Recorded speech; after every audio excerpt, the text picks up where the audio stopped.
நேற்றைய தினத்துல ஒரு வீடியோ பார்த்தேன். ரொம்ப நகைச்சுவையா இருந்தது. அதே சமயத்துல சிந்திக்கவும் தூண்டுச்சு. அந்த வீடியோவை நீங்களும் பாருங்க. இங்க எதுக்கு ஃபோன் பண்றா? ஹலோ ஹலோ, ஏன்டி நான் மெசேஜ் அனுப்புறேன், ஏன் ரிப்ளை பண்ணல? என்ன ரிப்ளை பண்ண சொல்ற? இந்த ஃப்ரெண்ட்ஷிப் டேன விஷஸ் அனுப்புறேன். ஆமா, யார் நீ? என்னடி இப்படி பேசுற? நான் தான் உன் ஃப்ரெண்டு. ஃப்ரெண்டா? ஆமா, நீ எப்ப எனக்கு லாஸ்டா பேசின சொல்லு. இந்த mother's day, women's day, friendship day, இந்த டே எல்லாம் வந்தா மட்டும் தான் உங்களுக்கு ஞாபகம் வரும். எல்லாருக்கும் ஃபார்வர்ட் மெசேஜ் அனுப்ப எனக்கு அனுப்ப வேண்டியது. அப்படி இதெல்லாம் எதுக்கு அனுப்புற நீ? சரி, அனுப்புனா சந்தோஷப்படவில்லை, அதுக்கு தான். எதெல்லாம் அனுப்புனா நான் சந்தோஷப்பட மாட்டேன். வேணா ஜிபேல ஒரு 1000 ரூபாய் 2000 அனுப்பிச்சு விடு, அதுக்கு வேணா சந்தோஷப்படுறேன். ஹலோ, லைன்ல இருக்கியா? ஹலோ, பத்தியா வச்சுட்டா, இதான் பண்ணுவாளுங்க. அந்த நகைச்சுவையில இருந்து நம் சிந்தனைக்கு எடுத்துக்கொள்ள வேண்டிய ஒரு காரியம்.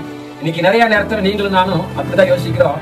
என் ஃப்ரெண்ட்ஸ் என்னை வந்து விசாரிக்கல, என் சொந்த பந்தங்கள் என்னை வந்து விசாரிக்கல, என் வேலை செய்யற இடத்துல கூட இருக்கிறவங்க, படிக்கிற இடத்துல கூட இருக்கிறவங்க, நாங்க தங்கி இருக்கிற இடத்துல சுத்தி இருக்கிற ஜனங்க என்னை வந்து விசாரிக்கல, நான் கஷ்டத்துல இருந்த, பிரச்சனையில இருந்த, நிறைய காரியம் சொல்லிட்டே இருக்கிறோம். ஆனா ஒரு நிமிஷம் அதை அப்படியே திருப்பி யோசித்து பாருங்க.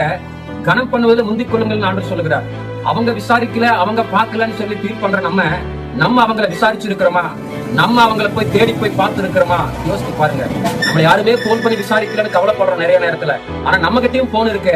நீங்க உங்களுடைய சொந்த பந்தங்களுக்கு, உங்களுடைய நண்பர்களுக்கு போன் பண்ணி விசாரிச்சிருக்கீங்களா?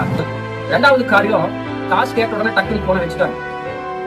அப்ப இன்னைக்கு நிறைய நேரத்துல கடவுள் கொடுத்த உறவுகளை நம்ம பணத்துக்காக மட்டும்தான் யோசிக்கிறோம். காசு கொடுத்தா நல்லவங்க, காசு கொடுத்தா நல்ல ஃப்ரெண்டு, காசு கொடுத்தா நல்ல சொந்தக்காரங்க, காசு தரலன்னா நல்லவங்க இல்ல அப்படின்ற ஒரு மனநிலைக்கு இன்னைக்கு இந்த உலகம் தள்ளப்பட்ட நிலைமையில இருக்குது. கடவுள் நம்ம கொடுத்திருக்கிற ஃப்ரெண்ட்ஸ், கடவுள் நம்ம கொடுத்திருக்கிற சொந்த பந்தம் நமக்கு வெறும் காசை கொடுத்து உதவி செய்வதற்காக மாத்திரம் அல்ல. வசனம் சொல்லுது, சகோதரர்கள் ஒருமித்து வாசம் பண்ணுவது எத்தனை இன்பமானதுன்னு சொல்லி. கர்த்தர் கொடுத்த உறவுகள் நம்ம நல்ல ஐக்கியமா மகிழ்ச்சியா இருப்பதற்காக.